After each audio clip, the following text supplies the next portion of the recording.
Chief of defence staff general Bipin Rawat ने चीन और पाकिस्तान के साथ सरहदों पर मसला अफवाज को मुहाफिज रहने की दरख्वास्त करते हुए कहा है कि पाक फौज के साथ काम करने वाले दहशतगर्द कुछ नाखुशगवार हरकत कर सकते हैं और इससे भारत के साथ पाकिस्तान की सूरत हाल ख़राब हो सकती है।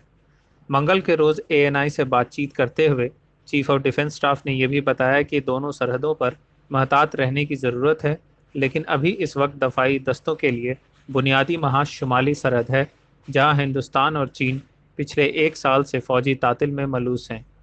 उन्होंने मजीद कहा, मैंने हमेशा से ये बात बरकरार रखी है कि दहशतगर्द पाकिस्तानी मसला अफवाज के साथ मिलकर काम करते हैं। इन दहशत गर्दों में से कुछ दरअसल मुसीबत साज बन सकते हैं और ऐसी सूरत हाल पैदा कर सकते हैं जिससे मसाइल पैदा हो सकते हैं।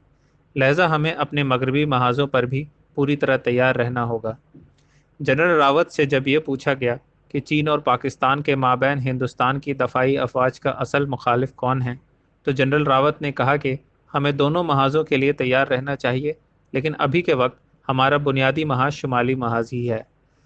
भारत के अंदर दहशत गर्दी की सरगर्मियों के लिए पाकिस्तान की हिमायत के बारे में सीडीएस ने कहा कि जबकि अब तक लाइन ऑफ कंट्रोल के साथ जंगबंदी जारी है, ड्रोन का इस्तेमाल करके असलह और मुंशियात की दरअंदाजी से अंदरूनी अमन अमल को मुतासर किया जा रहा है।